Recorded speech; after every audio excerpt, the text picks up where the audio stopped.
America, if you watch this program, you know that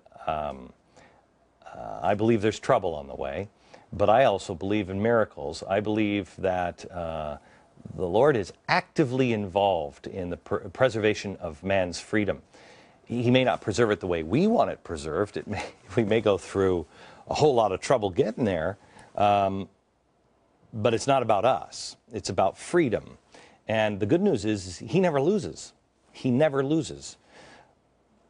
But we have to be strong enough and be able to hear him again. There's so much noise in our life now. I've been talking this week about getting rid of some of the crap in your life. My wife and I, we downsized our stuff. We sold about, I think about half of the stuff in our house, and we sold it for charity. It's available at upillar.com, and you'll see what we're going to do with that money next year on this program. But we're also talking about getting rid of the noise in our life, getting rid of some of the TVs in our life, get rid of the phones and the games and everything else, because we're not listening anymore. It's too noisy. And I've also talked to you about the trilogy of holidays, as I call them. And I want you to look at these three, before I introduce my guests, I want you to look at these three things. We had Thanksgiving, we go into Christmas and New Year's. Why do we always fail on New Year's? We always fail on New Year's because we haven't tied these together. We have to give thanks first, and when we're humble enough to give thanks, then we can see the baby.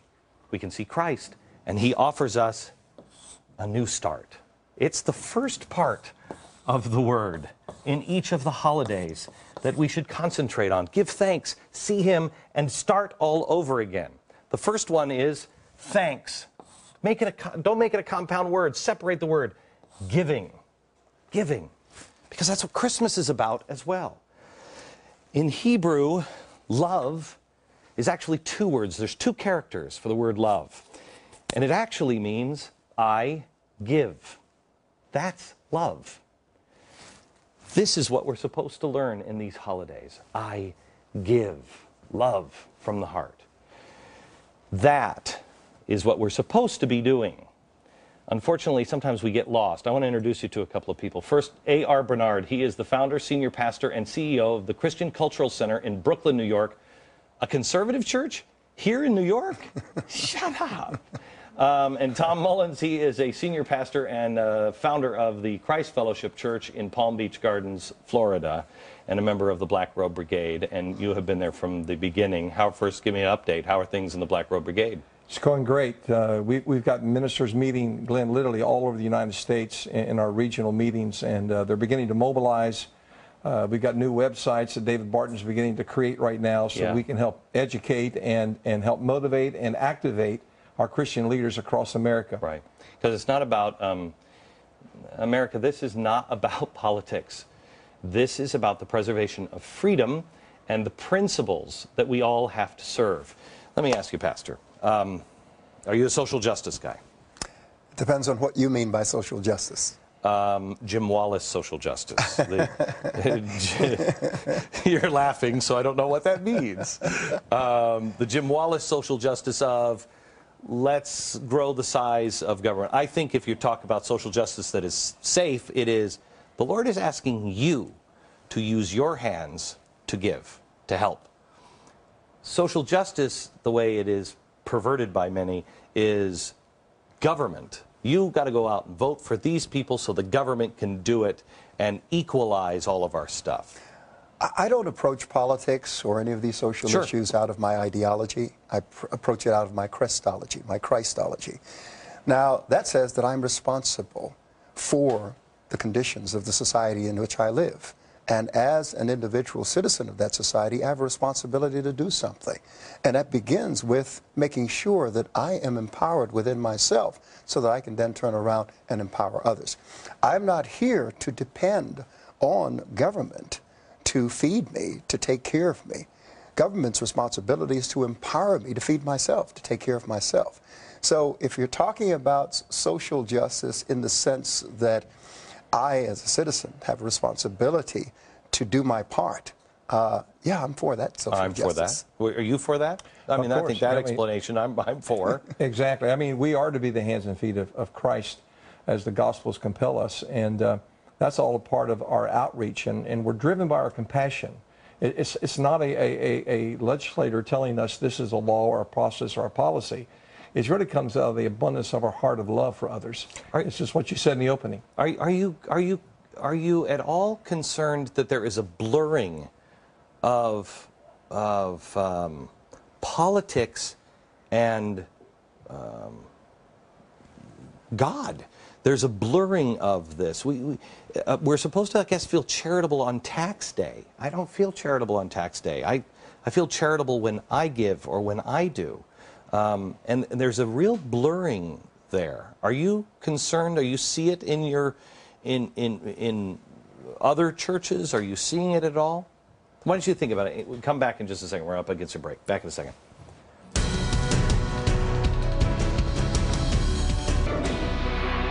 We're back with A.R. Bernard and Tom Mullins, both pastors, one in Florida, one in New York. And I asked before we went into the break, are you concerned what you're seeing in other churches of a trend? We're seeing atheism being promoted at the holidays, a season of reason. We're seeing the National Gallery of Art, they just pulled the crucifix of Christ covered in ants for Christmas. I don't know why that I mean, you have dinner with ants, I guess. And then, you know, I go out to California from time to time, and it's like the churches out there are like, it's like the YMCA. It's like poetry readings, and I don't even know what it is. Are you concerned about that? Well, I mean, I think, Glenn, there's a lot of vibrancy today in many churches, and we're experiencing that. We've had phenomenal growth. We've had like an engagement of over 4,000 to 5,000 new members just in the last 3 months in our fellowship. But people are excited about being a part of a ministry that's really having impact. And we just recently had a wonderful opportunity. We had over 5,000 volunteers participate in preparing over 20 tons of turkey and feeding over 82,000 people during Thanksgiving time. Cow. And we are helping to get this mentality of service. Our teenagers no longer go to summer youth camps. They go to summer mission camps. And they're doing mission efforts around the world and right in our own backyard. We have a community called Belle Glade in our western communities in Palm Beach County in Florida. And we're out there ministering. And what's interesting, the week we're there, their crime rates drop.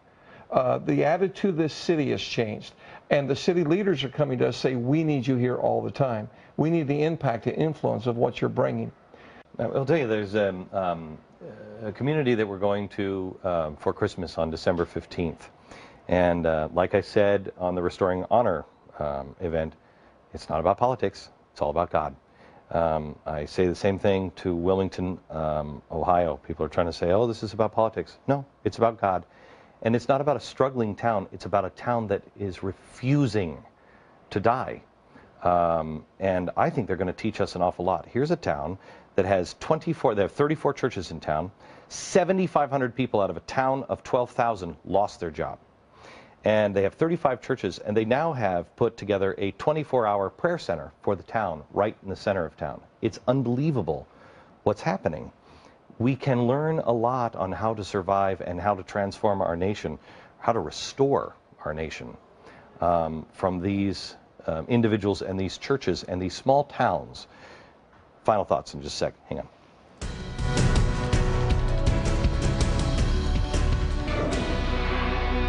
We're back with A.R. Bernard and Tom Mullins, and in the break we were just talking about Al Sharpton, and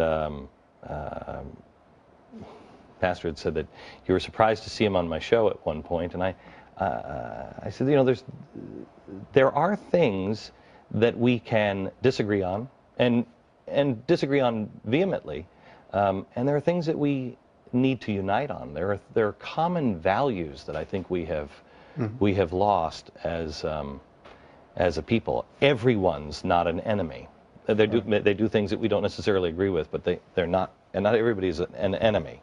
And you should be able to have discussion even with those that are disagree enemies. with. Yeah, you know, yeah. it's at the table, and you know there'll be those who ask me, well, you on the Glenn Beck show? Yeah, it's on the Glenn Beck show. So there'll be those who are questioning, you Sure. know, me being with you. I appreciate the work that you guys are doing. I think it's twofold. You know, Jesus said, man shall not live by bread alone, but by every word that proceeds out of the mouth of God. So he really elevated the word of God. But at the same time, he fed the 5,000. He fed the 4,000. So there has to be a balance. We have to be involved in doing everything we can to help those who are less fortunate. But at the same time, we have an incredible book, an incredible standard for living, because Christianity is a worldview. It's a decision that you make as to how you're going to live your life. The church is not a club. It's not a place where we come and we kind of hang out and, you know, we identify with each other. There was a court case, and this changed my life, 1972, and I heard a sermon from an attorney, David Beck, and it was a court case in 1972, the United States Supreme Court, because it got all the way up from the state court in Wisconsin to the Supreme Court, between a guy named Jonas Yoder, who was an Amishman, stubborn Amishman, and it was all over him putting his daughter in public school. And 1972, the United States Supreme Court ruled that all beliefs in America fall under one of two categories. They're either a preference, something you prefer to do, or a conviction, something that is the fiber of your being. And if you don't do it, you feel and believe that you've sinned against your God. They said that you can go out on the corner, hand out tracts, proselytize all you want in the name of a preference. Only convictions are protected under the United States Constitution. They said, well, what's the test? Well, number one, pressure. Pressure of your family. If your family's going to excommunicate you, will you succumb and give up what you claim to believe? If you do, it's a preference. Number two, peer pressure. If your peers put the pressure on you and they're going to disown you, will you give it up? If you do, it's a preference. So number three, if you threaten to go to jail, will you give it up? Threatening with jail time. It's a preference if you give it up. And they said, four, are you willing to die? Suppose you're facing death. Would you succumb and give up what you claim to believe? If you do, then it was never a conviction. It was a preference. Convictions strengthen under pressure. Convictions are non-negotiable. Convictions are a part of who you are. And we've lost the conviction of our faith in this nation. And that's why in our church, we're feeding, we're doing everything we can. But what we're saying is, look, this is a chosen life that is a conviction, not something you prefer to do, but it's something that you have made fiber of your being. Do you have any idea now why he has 30,000 people here in New York City coming to listen to him? That is unbelievable. That's what will save our country. That what will save our souls. Conviction. Know what it is and find that conviction within you, inside yourself. Gentlemen, thank you very much. Back in a minute. I want to leave you with this thought. It wasn't a preference for him. It was conviction. Find yours. Read this book, Bonhoeffer, Pastor, Martyr, Prophet, Spy, from New York. Good night, America.